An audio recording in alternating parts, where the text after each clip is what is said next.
Lecture में हम exercise 1.3 के क्वेश्चन नंबर 1 से क्वेश्चन नंबर 5 तक क्वेश्चन सॉल्व करेंगे। क्वेश्चन नंबर 1 में हम गिवन कम्प्लेक्स नंबर की ऑर्गेन डायग्राम बनाएंगे। इस तरह क्वेश्चन नंबर 2 में जो गिवन कम्प्लेक्स नंबर है इनका मल्टीप्लिकेटिव इनवर्स फाइंड करना है। क्वेश्चन नंबर 3 में हम आयोटा की जो पावर्स गिवन है इनको सिंप्लीफाई करेंगे। मज़ीद लेक्चर की तरफ चलने से पहले आपने अगर अब तक ये चैनल सब्सक्राइब नहीं किया तो चैनल को भी सब्सक्राइब कर लें और बेल आइकन पे क्लिक कर लें ताकि नए आने वाले लेक्चर की नोटिफिकेशन भी आपको रिसीव हो सके। तो फिर आइए स्टूडेंट, अब हम चलते हैं अपने आज के लेक्चर की तरफ। स्टूडेंट्स, अब हम एक्सरसाइज 1.3 का क्वेश्चन नंबर 1 सॉल्व करने जा रहे हैं। क्वेश्चन नंबर 1 में कहता है graph the following numbers in a complex plane. इसके पार्ट नंबर 1 में जो कॉम्प्लेक्स नंबर गिवन है वो 2 + 3 आयोटा।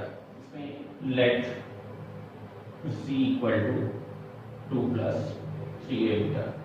अब ये कॉम्प्लेक्स नंबर जो है अगर इसको हम ऑर्डर पेयर फॉर्म में लिखें तो ये 2, 3 ये इसकी ऑर्डर पेयर फॉर्म में दर्शाती है। ऑर्डर पेयर फॉर्म में मैंने इस चीज़ को बदला कि ऑर्डर पेयर फॉर्म में हम जो पॉइंट बनाएंगे वो ज़्यादा इजीली ये जी प्लेन पे पॉइंट जो है वो इंतहा इजीली लग जाते हैं। यहाँ पे ये मेरे पास एक एक्स वाई रेफरेंस एक्सिस या जी प्लेन है या कॉम्प्लेक्स प्लेन है जिसके ऊपर कुछ यूनिट मैंने पॉजिटिव और नेगेटिव साइड दोनों पे लगा ली।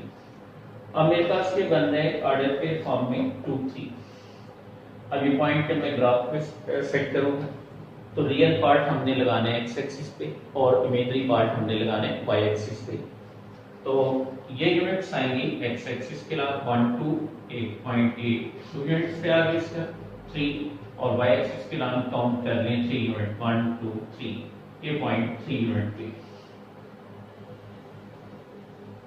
अब डॉटेड लाइन से ये दोनों पॉइंट लाइनें यहाँ पे आप इस पॉइंट पे इंटरसेक्ट करती हैं। अब ये हमारे पास पॉइंट बन गया कॉम्प्लेक्स नंबर 2 + 3 आयोटा के लिए। इसकी जो लेंथ है वो ये लेंथ आ जाएगी फ्रॉम ओरिजिन टू दिस। तो ये जो है ये अब हमारे पास रिक्वायर्ड ग्राफ आ जाएगा इसका इस कॉम्प्लेक्स नंबर का। ये डॉटेड लाइन यूज की जाती है पॉइंट्स की एक्यूरेसी रखने के लिए। तो ये हमारा जो है ये ग्राफ बन जाएगा 2 + 3 आयोटा का जो कॉम्प्लेक्स नंबर है। यहाँ पे ये रीजन से पॉइंट तक की जो लाइन है ये कॉम्प्लेक्स नंबर के मॉडुलस को रिप्रेजेंट करती है। ये लेंथ ऑफ कॉम्प्लेक्स नंबर भी कहलाती है इसमें। फ्रेंड्स, अब हम सॉल्व करेंगे इसका पार्ट नंबर 5। पार्ट नंबर 5 में नंबर गिवन है -6, यानी इसको हम लेट कर लेंगे इसी तरह एक कॉम्प्लेक्स नंबर z के equal let z equal to -6 और ये आ जाता है -6 प्लस इसका इमेजरी पार्ट हम 0 लगा देंगे। सो इसकी जो ऑर्डर पेयर फॉर्म बनी वो -6, 0 ये इसमें ऑर्डर पेयर फॉर्म आ जाएगी। अब ये पॉइंट हमने z प्लेन में जो है इसको पॉइंट को एडजस्ट करने। अब यहाँ पे ये पॉइंट आ रहा है -6, 0 तो ये एक्स एक्सिस के ऊपर पॉइंट आ जाएगा -6 यूनिट पे क्योंकि इसका इमेजरी पार्ट 0 है। सो y कोऑर्डिनेट इसका जो है वो 0 बना तो ये x एक्सिस के ऊपर y कोऑर्डिनेट 0 होगा, यानी ये जो पॉइंट है वो -6, 0 यानी ये आपका कॉम्प्लेक्स नंबर यहाँ पे -6 + 0 आयोटा का आ जाएगा। और इसकी लेंथ जो है फ्रॉम द ओरिजिन वो इसकी लेंथ ये बन जाएगी इसकी लेंथ में ये, ठीक है। ये लेंथ है इसकी from origin to the complex number. तो ये हमारे पास जो है ये रिक्वायर्ड ग्राफ आ जाएगा -6 का।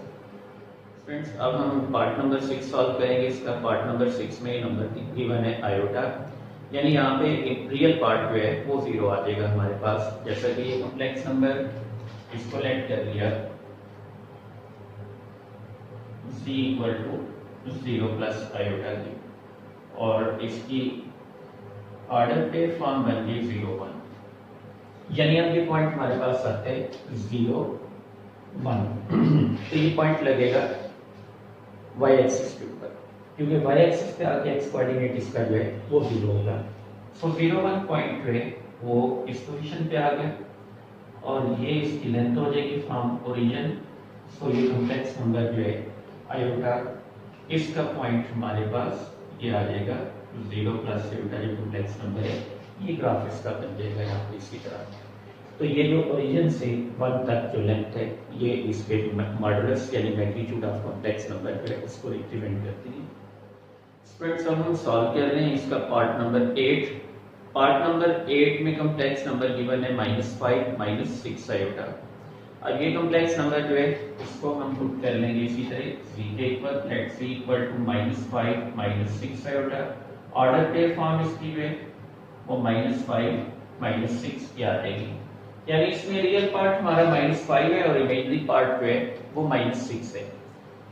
अब इसमें ये पॉइंट जो है अलॉन्ग एक्स एक्सिस -5 यूनिट पे लगेगा, 1 2 3 4 5 ये -5 यूनिट। इसी तरह अलॉन्ग वाई एक्सिस पे -6 यूनिट, 1 2 3 4 -5 और ये -6। डॉटेड लाइन यहाँ से एक्सटेंड किए, इसी तरह डॉटेड लाइन, या ये हमारे पास पॉइंट आ गया कॉम्प्लेक्स नंबर -5 और -6 आयोटा जी प्लेन में। अब इसकी जो लेंथ बनती है फ्रॉम द ओरिजिन, जो इसकी फ्रॉम द ओरिजिन लेंथ है, वो लेंथ इसकी ये आ जाएगी इस कॉम्प्लेक्स नंबर तक।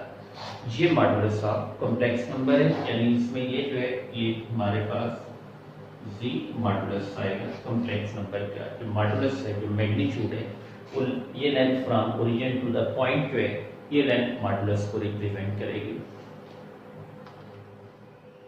स्टूडेंट्स अब हम करने जा रहे हैं क्वेश्चन नंबर 2।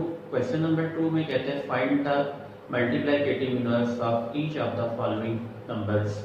इस पार्ट में जो है वो टोटल 4 कॉम्प्लेक्स नंबर्स ने दिए हुए हैं, कुछ स्टैंडर्ड फॉर्म में और कुछ ऑर्डर पेयर फॉर्म में।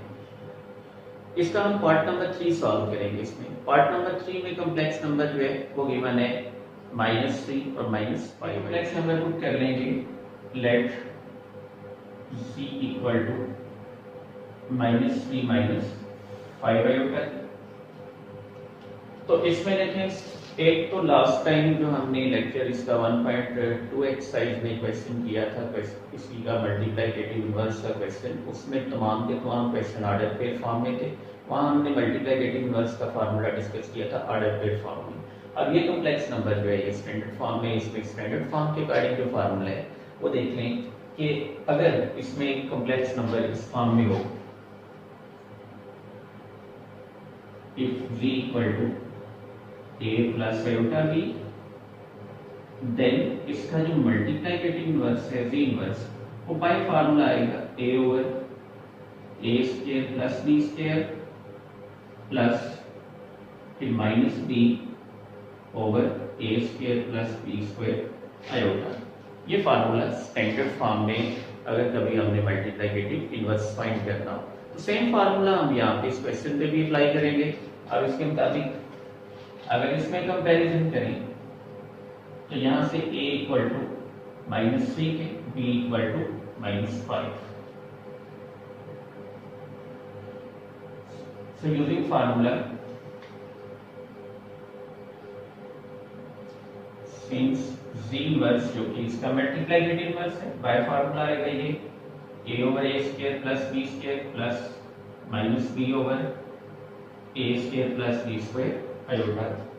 इसमें आप वैल्यूज पुट कर दी, जब ये वैल्यूज पुट करेंगे तो ये v inverse equal to a की वैल्यू थी -3 ओवर में -3 का स्क्वायर प्लस फिर -5 का स्क्वायर प्लस एक नेगेटिव साइन हमारे पास फार्मूला में और एक नेगेटिव साइन इस वैल्यू में, नेगेटिव इंटू नेगेटिव, ये नंबर पॉजिटिव हो जाएगा ओवर में फिर -3 का स्क्वायर और प्लस -5 का square iota.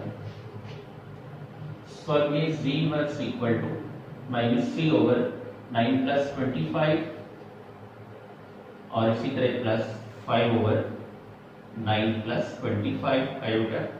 So -3 over 9 plus 25 क्या आ जाएगा 34 प्लस 5 ओवर 34 आयोटा। ये रिक्वायर्ड मल्टीप्लिकेटिव इनवर्स है जो हमने फाइंड करना था इसमें। फ्रेंड्स अब क्वेश्चन नंबर 4। क्वेश्चन नंबर 4 में कहता है prove that G bar equal to G. अब ये इफ जो है उसने आई डबल एफ वाला यूज किया है कि रीड होगा if and only if G is real. Board point of view से ये इंपॉर्टेंट क्वेश्चन भी है।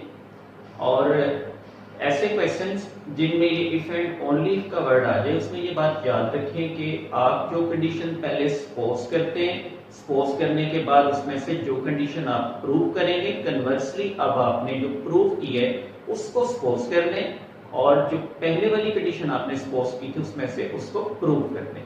यानी आप दोनों डायरेक्शन में चलते हैं। पहले आपने जब जो सपोज किया उसमें से जो कंडीशन प्रूव की, आप उसी कंडीशन को कन्वर्सली आप सपोज करेंगे और जो पहले कंडीशन आपने सपोज की थी उसको आपने प्रूव कर देंगे। तो अब इस क्वेश्चन में जो है वो कहता है prove that z bar equal to z if and only z is real, let z equal to x plus iota y। और इसी का जब कॉन्जुगेट लिया तो ये z bar equal to x minus iota y, यानी z और v का कॉन्जुगेट जो है ये दो नंबर हमने कॉम्प्लेक्स नंबर ले लिए। अब इसमें हम सपोज कर लेंगे z bar equal to z पे।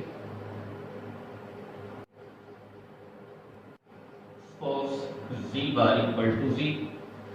अब चूंकि z का कॉन्जुगेट c के इक्वल है so x minus iota y ये equal to x plus iota y। ये कॉम्प्लेक्स नंबर हम राइट पे शिफ्ट कर लेंगे।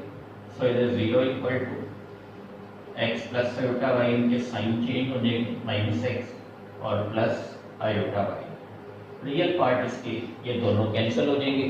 रियल पार्ट कैंसिल होने के बाद अब ये आ जाएगा 0 equal to iota y plus iota y 2 iota y।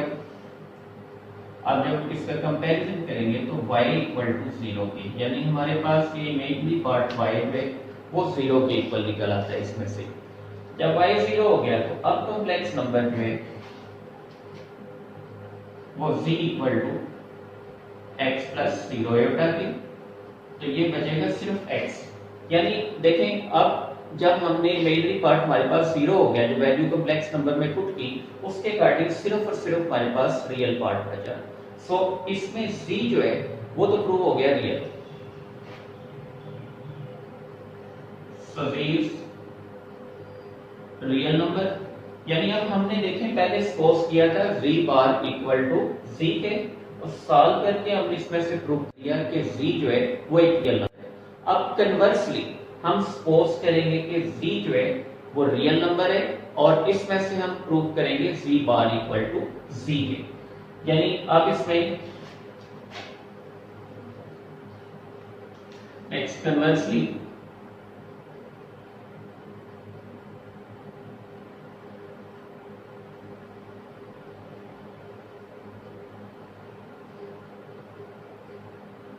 suppose that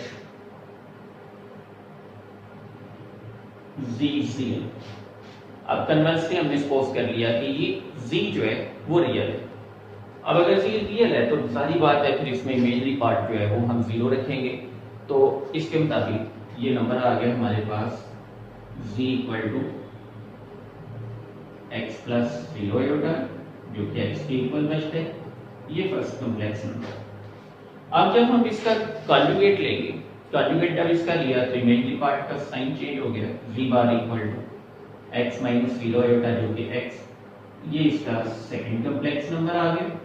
तो देखें दोनों कॉम्प्लेक्स नंबर के आंसर सेम आ रहे हैं। इसका मतलब है कि z bar equal to z bar equal to z के प्रूव हो गया। अब देखिए सबसे पहले जब हमने सपोज किया z बार इक्वल टू 0 तो उसमें से प्रूव हुआ z इज रियल नंबर। अब कन्वर्सली जब हम सपोज कर रहे हैं z एक रियल नंबर है तो प्रूफ क्या हो रहा है z bar equal to z के। सो इसमें जो है at the end hence z bar equal to z if and only if z is real। ठीक है, ये हमारे पास रिक्वायर्ड प्रूफ आ जाएगा इस क्वेश्चन का। स्टूडेंट्स अब हम सॉल्व कर रहे हैं क्वेश्चन नंबर 5। क्वेश्चन नंबर 5 में कहता है simplify by expressing in the form of a plus iota b।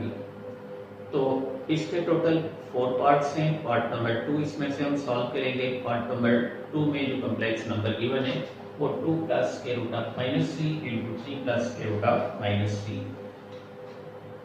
इसमें नंबर गिवन है 2 plus square root of -3 into 3 plus square root of -3। Firstly इसमें आपने स्क्वायर रूट से माइनस का साइन जो है वो जब खत्म करेंगे तो बाहर ये आयोटा लिख लेते हैं। वो किस तरह से, जैसे कि ये गिवन है स्क्वायर रूट ऑफ -3, ये फॉर्म बन जाती है 3 मल्टीप्लाइड बाय -1, तो ये square root of 3 multiplied by square root of -1। So square root of -1 जो है वो चूंकि आयोटा के इक्वल आ जाता है, सो ये स्क्वायर रूट ऑफ 3 आयोटा बनेगा। यहाँ से भी इसका स्क्वायर रूट से नेगेटिव साइन खत्म करेंगे और स्क्वायर रूट से बाहर आयोटा का साइन लगा लेंगे। यहाँ से भी स्क्वायर रूट से नेगेटिव साइन खत्म करेंगे और स्क्वायर रूट के बाहर आयोटा का साइन लगा लेंगे। तो ये आ जाएगा equal to 2 plus square root of 3 iota into 3 plus square root of 3 iota. अब इन दोनों कॉम्प्लेक्स नंबर को आपस में हमने मल्टीप्लाई करना है। पहले इसमें 2 मल्टीप्लाई होगा 3 से, तो ये आ गया 2 3 are 6 plus next 2 square root of 3 iota, फिर 3 multiplied by square root of 3 iota, तो plus 3 square root of 3 iota plus square root of 3 multiplied by square root of 3, ये सिर्फ बचता है 3। आयोटा मल्टीप्लाइड बाय आयोटा तो ये आ जाएगा आयोटा का स्क्वायर। तो ये आ गया 6 प्लस 2 प्लस 3, ये आ जाता है 5 square root of 3 iota plus 3 into -1, क्योंकि आयोटा स्क्वायर की वैल्यू -1 के इक्वल आती है। सो ये 6 plus 5 square root of 3 iota -3, और 6 -3 तो ये बच जाता है 3 plus 5 square root of 3 iota, which is the required answer. ये हमारा रिक्वायर्ड आंसर है, क्योंकि ये आंसर किस फॉर्म में आ रहा है, a प्लस b आयोटा की फॉर्म में। इसी तरह अगर आप इसका पार्ट नंबर 3 या पार्ट नंबर 4 देखें तो उसमें जो कॉम्प्लेक्स नंबर है वो डिवीजन की फॉर्म में दिए हुए हैं, यानी डिनोमिनेटर में गिवन है। डिनोमिनेटर में जो नंबर है स्क्वायर रूट से आप उसमें माइनस का साइन जो है वो खत्म करके बाहर आयोटा का साइन लगाएंगे, और उसी कॉम्प्लेक्स नंबर से जो डिनोमिनेटर में आ रहा है उसके कॉन्जुगेट से मल्टीप्लाई और डिवाइड करने के बाद सिंप्लीफाई करके answer a plus b iota की फॉर्म में लिख लेना है। स्टूडेंट्स, ये था आज का हमारा लेक्चर।